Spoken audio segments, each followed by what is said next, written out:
I'm Matt, and this is Desiree. We're here on Monday, October 17th, with your Intermediate West Coast Swing class recap.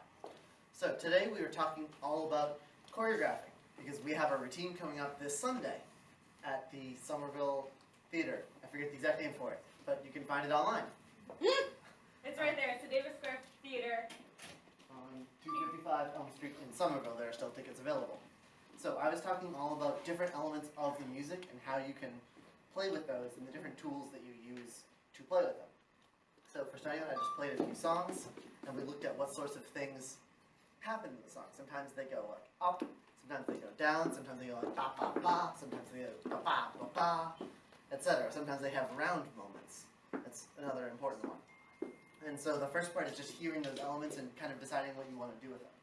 The second part is actually having the tools to do them. So that's kind of what we spent most of the class on. We started out with a situation we just have done a basic push break, 3 and 4, 5 and 6, and I as a leader move backwards without the follower progressing towards me. So what that means is we keep this distance apart. The first tool we had to do that was what's called a sweep. I start on my left leg, or I can start on my right leg, doesn't really matter because it repeats. I have my, whatever leg I'm on pressed, and as I sink into that leg, or as the foot goes down, I shoot this foot out into a ronde. Followers do this going forwards, leaders do this going backwards.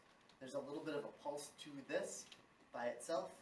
1, press, 2, press, 3, press, 4, press. We talked about just doing 4 of those for now, but you can extend them later. With any of these things, because we're all practicing and having fun here, I want to do this until my follower gets it. So even if that means doing 26 sweeps and covering the entire length of the floor, it's practice we want to get the followers better at picking up on this sort of thing. Because it's easier for leaders to just pick one and then do it. But it doesn't help the followers to learn. You can make them tiny too, leaders and followers. Tiny little sweeps. We talked about how we had a great question about how if the follower came too far forward, how to maintain the connection. I said it was essentially the same thing as what you do on your normal 1. Right? If Desiree comes too far forward on a basic 1, we also lose connection. Just because we're doing a different movement with our feet doesn't mean that the connection should change drastically. I still want to maintain the connection even when we're sweeping. The next variation we talked about was if you knew it, you could do a moonwalk. The followers are not necessarily going to do exactly a moonwalk going forward, but they're going to do kind of a step and collect the knee. Step, collect the knee, step, collect the knee. It's from the flash mob if you were here for that. If not, you just do what I just did. Moonwalk, moonwalk, moonwalk, moonwalk. Next one we talked about, which I personally really like. You guys did not like quite so much, but treating Desiree as a line, I step diagonal backwards and squat. This is 1, I collect, up, and. Step diagonal backwards, 2, up, and. A great song for this, because I was challenged to name one, is I Took a Pill in Ibiza by Mike Posner. There's a part that goes like wah, bah, bah, bah, bah, wah, wah. It's great for doing that thing. I love to do that every time that song comes on. The key is to collect after we open our legs so as to create a finished movement in line. Yeah. And then the last version we talked about was just kind of a knee pop. You can get as kind of into it as you want to, or you can just pop your knee up. That's again going backwards 4 times. 2, 3, 4. These are all variations where we moved backwards but didn't get closer on each other. When we finished those out, whatever we did, 2, 3, 4, go. Right, pressing 5 and 6, 7 and 8. Next version we talked about was ones where we were in anchored position and we stayed in place. So we did a point out to the side, point, point, and point. We talked about how for the followers to initiate this, you can do it probably during 5 and 6.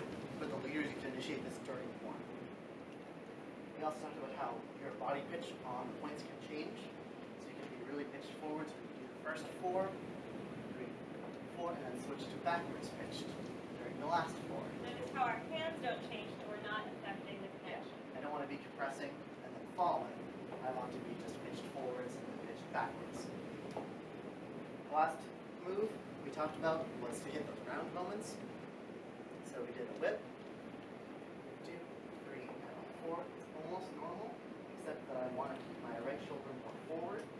Now I'm going to lead the follower to step and 5, while I snap their right side open. And 5. the other side, up, 2, 3, 4, slightly cut here, and 5. From here, I step my left foot to the side, right foot across the front, left side, cross, side, cross, side, cross, side, cross. And the great thing about this is because the follower's right foot's already in the air, I can just leave one out of it and put the right foot down and go. So I put on a song and you guys were able to try any of those if you wanted to. And I think that was all we talked about today. So thank you all for coming, and I hope you had fun with class.